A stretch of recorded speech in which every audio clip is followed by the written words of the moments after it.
Hello and welcome to another Sea of Power Scripts tutorial with me, Christian Rauchenwald. In this video, I'm going to show you how you can use the Facebook Custom Events Power Script to add tracking of custom events to your funnels hosted at ClickFunnels. So for example, you can add the add to cart, initiate checkout, open pop-up, or whatever it is you want to call your event tracking to the buttons and text links of your funnels. And in order to do that, first thing, you will need to log into your Sea of Power Scripts account. And once you're there, navigate from the dashboard to the Power Scripts section. Now, theoretically, you could add this script here globally to all of your funnels, as it will only work if you also add the required adjustments to your funnel step itself. But for this demo, I'm going to pick our development funnel and I'm just going to add it here by clicking on Add New and looking for the Facebook Custom Events Power Script. Now, I click on the script and there are a few settings that we have here for predefined events. The first setting, open pop-up, allows you to track an event when people click on a button that opens your pop-up. And you can pick which event should be tracked when that happens, selecting it from a list of events that Facebook has to offer here. Or you can also select don't track and it will not track when the pop-up opens. However, if you want to track it as a completely custom event, you can still do this. And I will show you in a second how this works. So for now, I'm going to select don't track here. And the second setting here determines if the event should be tracked value-based or not. Now, you may know from our other tutorials like the Facebook conversion tracking Power Script tutorial that most events within Facebook are not tracked with a value, which means you cannot use them in a lookalike audience. The moment you switch this on by selecting yes, the event will actually be tracked with a value of 1 cent in the currency that you can select at the bottom. Since we chose to not track that event, it doesn't matter what we select here. Now, the second predefined event is the data input event, which fires whenever a user for the first time starts typing in one of your forms. So as soon as they start entering their name, email, address, whatever it is you're asking them on your funnel, this event would fire. And again, you can select which event should trigger in that case. So for example, you could trigger the initiate checkout event as soon as somebody starts typing on your order form. And again, if you want to, you can track it value-based, which I'm going to do here.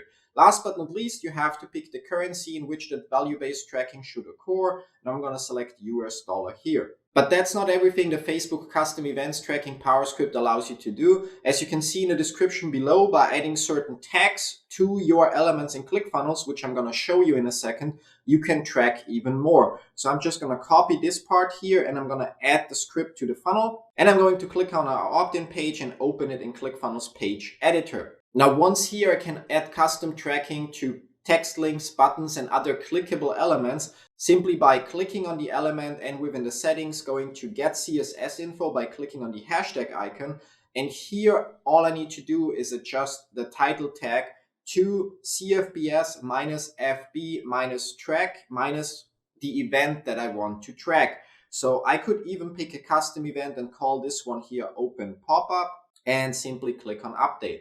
Now, when we save that page and we preview it, we can see in the Facebook Pixel Helper that it tracks the page view event, and that is caused based on the Facebook Pixel Power Script. So that's a requirement. If we go back to Sea of Power Scripts real quick and we go to the funnel itself, you can see that the Facebook Pixel Power Script has been added here, and that's the requirement for the Facebook Custom Events Power Script to work. Now, when we go back to our funnel and I click on this button here to open the pop-up, we can see in the Facebook Pixel Helper that it triggered the custom event open pop-up just like we wanted it to. And the moment I start typing in this input field here, we can see that it triggers the initiate checkout event just like we selected for data input it should trigger. And it triggers it with a value of $1 because we selected that it should be triggered value-based. Now, when we go back to the funnel and I close the pop-up and I click on it again, we can see in the Facebook Events Manager that it doesn't trigger the event again. So it only triggers it once per page load for the user, even if they perform the action multiple times. Now, you can also track your custom events value-based. For that, we go back to the page editor and we edit the button and change the title. And instead of CFPS minus FB minus track minus the event that we want to track, we actually only need to add minus VB for value-based, update it, save it, and go to our funnel step and refresh the page. Now in the Facebook's Event Manager, we can again see the page view event showing up. And when we now click on our button here, we can see again that it will trigger the open pop-up event because that's what we called it. And it's tracking it again with a value of $1. Now, additionally to tracking events on your button elements, you can also, as said, add the tracking to other elements. So for example, if we were to add a link within this text element here to, I don't know, let's say google.com. And again, we go to the settings of that text element, we go to get CSS info, and we adjust the title to reflect CFPS minus FB minus track minus, for example, add to cart. And we update it and we save the page and we go back to our funnel and refresh the page. We can see our text link here, and when we click on it, it opens Google, and when we go to our Facebook Events Manager, we can see that it tracked the add to cart event. Now, the only thing important to mention here is that you always need to write the event exactly how you want it to be tracked, and that you cannot use any spaces here in this specific location, and also no additional dashes.